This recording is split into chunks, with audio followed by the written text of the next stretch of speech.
Solidarity forever. Solidarity forever.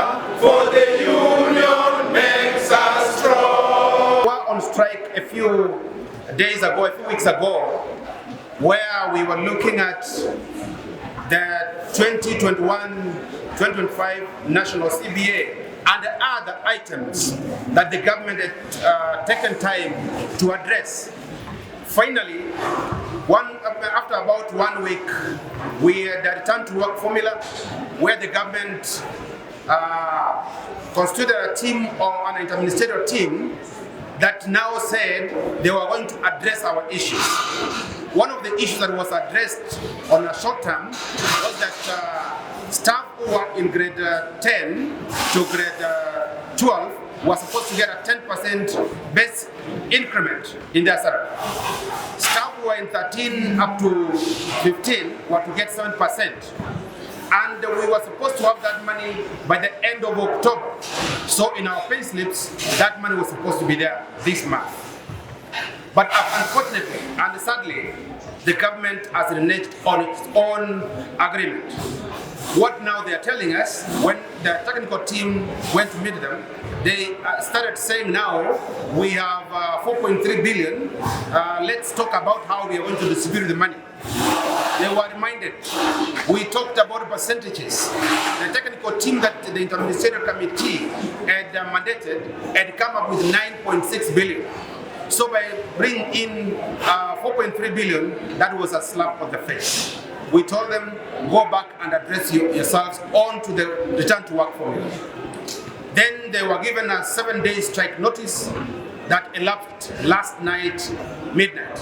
So today, we are all launching the strike nationally. Kisii University chapter, we are launching ours, and we are telling the government, we are tired. We cannot work with a government that is quick to do deduction from our salaries. Our pay slips have been raided badly. For instance, we had the housing levy. We don't need houses. Personally, when you look at these guys, we don't need houses from the government. We have our own houses. Nevertheless, we said, okay, if we are going to have houses for Kenyans, let's just grudgingly allow that. Status Pacho, aka La Presida. We are very aggrieved by the government because our needs are not being addressed. We are very educated citizens and we love this country so much. Unfortunately, after we agreed to return back to work and we expected money in our bank account by the end of October, up to now we have got nothing. And therefore, we cannot work with the government that keep on lying to its members. There are thousands of students who rely on us. And we are here today. If the government says the money in the account tickly, by today, we'll be back to work. Solidarity. Forever. Solidarity. Forever. So it is never again. We are telling the government, please act immediately, or the whole university in the country is going to be closed, and the children are also going to be on strike. Solidarity. Forever. Solidarity. Forever. Is going to have far-reaching ramifications on the students in terms of their completion of their semester. Remember, we were on strike for about 1 week. That affected their time. They are here for about 14 weeks, so 1 week is already wasted. We have started another week. We don't know when this will end. So if there is no learning, definitely the students who are supposed to graduate next year will not graduate next year. They graduate next year, but one or but the other one, depending on when the government will decide. Now it's high time we honor this promise. Equally, the students who are graduating this year, we are not very sure what is going to happen. But we are hoping that the government acts. If they don't act, no graduations in the whole country. That will affect a serious cohort of students. So a student who is supposed to graduate in 2024 is graduating in 2026. And maybe all of us will not be there then, because maybe the end of the world will have come. Parliament was very quick to process the impeachment of the Deputy President. That took all of them who were in Parliament. There was no lack of quorum.